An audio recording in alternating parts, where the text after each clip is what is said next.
how to teach hot yoga's standing hip to knee pose. In my opinion, in my 44-year career, this is one of the hardest postures to teach in the hot yoga world. Bikram, Barkan. If you're teaching standing hip to knee, you may be struggling. If you're teaching standing hip to knee, you may be making some big mistakes. I'm going to help you recognize those mistakes, fix them. Now, if you're just a student, this video is going to be very helpful for you as well. It's going to give you a better understanding on how to practice this pose and get better in standing hip to knee. I guarantee it.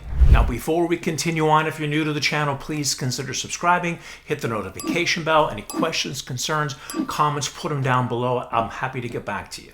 And I'm going to give you 4 ways in how you can fix this pose. The first one, it's a long held pose. In the old days, it used to be 60 seconds in both sets. Somewhere down the road, like 20 years ago, they started, maybe even longer, they started doing the second set a little bit less than the first set. In my day, in the old days, when we would walk 10 miles to the yoga school in the snow in Beverly Hills, we did 60 seconds in both sets. In the advanced class, we did 2 minutes each side. So because it's a long held pose, you're going to run out of script. In the Bikram world, you're going to run out of dialogue. You've already gone through the script and now you have 20 seconds left. You're not going to just end the pose. What do you have to do? Here's an example of what it's like to coach and correct somebody in standing hip to knee. So this is a classroom at my studio in Fort Lauderdale. All the instructions have been given. Interlace the fingers underneath the ball of the foot. In the Bikram world, they say interlace all 10 fingers. Standing leg is straight. The Bikram world, they say locked. And as we continue, as all the bullet points are in the Bikram world, the dialogue has been said. Now what happens? Now we have to start teaching. We don't want to just give the instruction because you're going to run out. Like I said before, you're going to run out of bullet points. What are you going to do now? So let's pause the video for a second. The first thing I'm going to do is play what's wrong with this picture. I'm going to survey the room, look around, see what's happening. So over here we can see Monica is way too low. I'm going to say, Monica, come up a little bit more. Also, her standing leg is bending. Let's get that standing leg straight.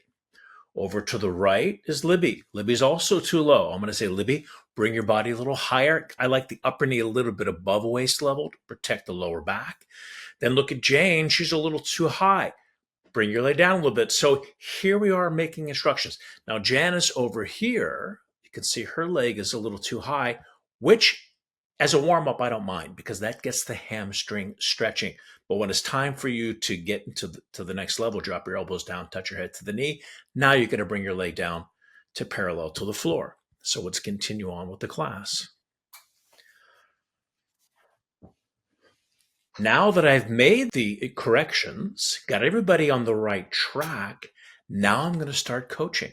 Shoulders down, arms extended. I'm going to say that 5-6 times. Kick the heel up, pull the toes back towards your face. Continue to stretch a little bit more. Find that next level. This is the first set, so I'm not going to even give the advanced instruction. Kick the heel out, pull the toes back, coach, correct, start to get your students to the next level.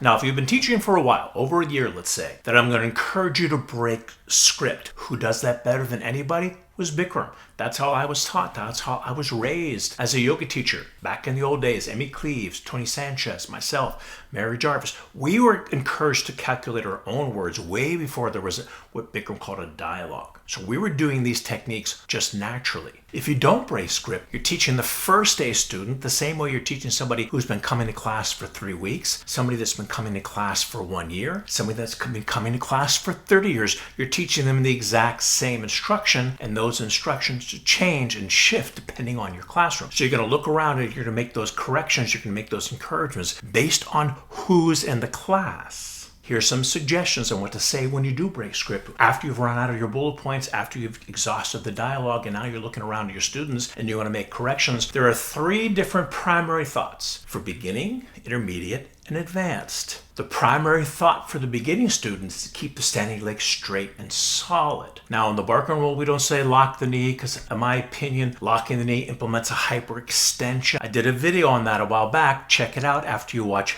this one. But for the beginning student, the primary thought is keeping the standing leg straight and solid. Now, when I say primary thought, what I'm talking about for the new person, the primary thought is keeping the standing leg straight. All the other thoughts are going to satellite around that primary thought. So they're maintaining the grip, they're kicking the leg out, but they're keeping the standing leg solid as their primary thought because the foundation is important. Now we move to the intermediate student, and that upper leg isn't quite straight yet, but they've got a good solid standing leg, they've got a good foundation. What's the primary thought for the intermediate student? And if you're a teacher, you could say this 5-6 times while you're teaching the pose. It's that important. It's shoulders down, arms extended. Think about it. If your shoulders are up in the air and your elbows are bent, you're actually pulling the leg in towards your body. But if your shoulders are dropped and your arms are extended, now you're kicking the leg away from yourself. So I've just gained 5-6 inches or 25 centimeters by dropping my shoulders and extending my arms out to get that upper leg nice and straight. So intermediate level, shoulders down, arms extended.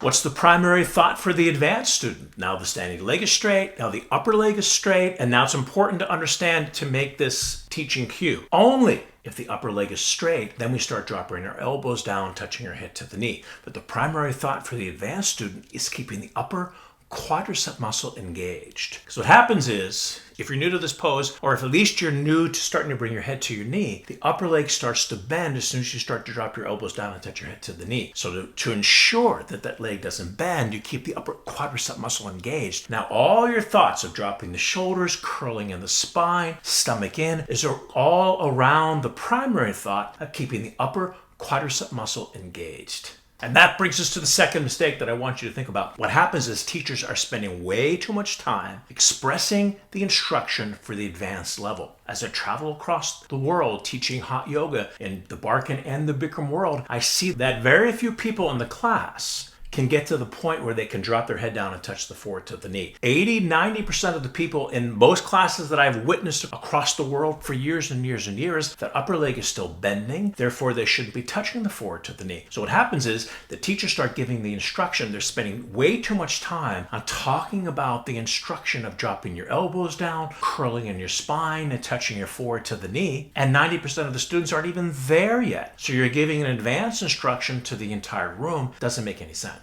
If you've got 1 or 2 people that can do standing head to knee, you may want to give them the instruction, or you want to be very, very quick with it. If the upper leg is straight, now drop your elbows down and touch your head to the knee.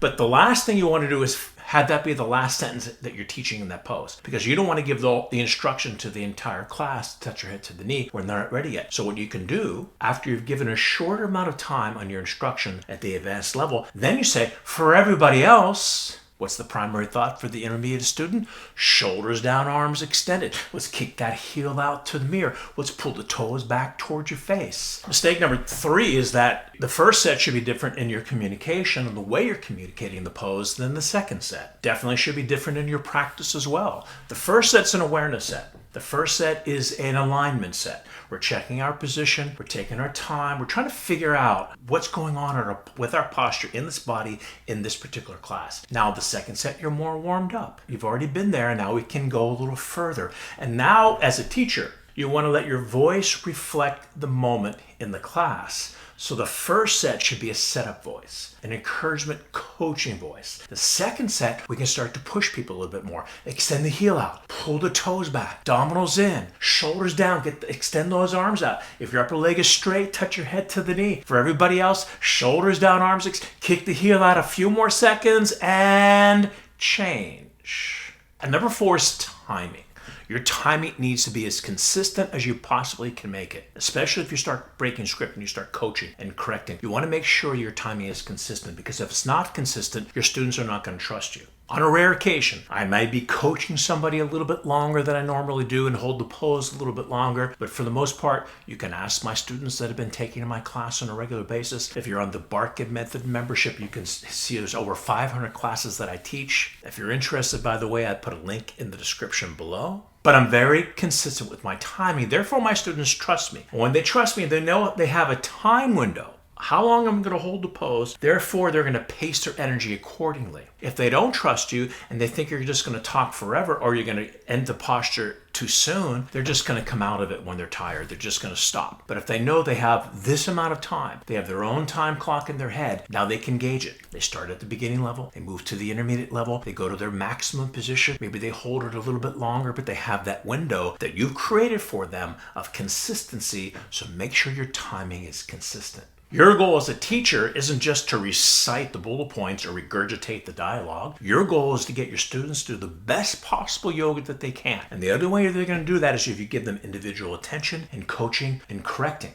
So let's sum it up. Number one, break the script and encourage and coach. Correct if it's needed. Number two, don't spend so much time on the advanced instruction, especially if most of your students aren't there yet. Let's say you had a full class of advanced people, that's different. Go back to where everybody else is. For everybody else, shoulders down, arms extended. Say that 5 times. Number three, first set is different than the second set. Let your voice reflect the difference. Let your voice reflect the moment that's happening in the class. Number four, consistent timing. This is so important because once your students trust you, especially when you're teaching standing head to knee, which is a long hill pose, when your students trust you, they have that window, they have that internal clock in their mind. They know how long you're holding it, therefore they're going to give you your best. Again, it's not about you reciting the best instruction or the best dialogue that's ever been recited by a yoga teacher on the planet. Your job is to lead your students in a class to get them to do the best yoga that they can. So following these 4 steps will transform your teaching, and if you're a student, transform your practice, I guarantee it. So that's our episode for today. Thank you so much for watching. If you're new to the channel, please consider subscribing, hit the notification bell. You want to learn all about hot yoga flows, factoids, tutorials, hit the like and the subscribe button right now, and I'll see you at the next video. Bye everyone.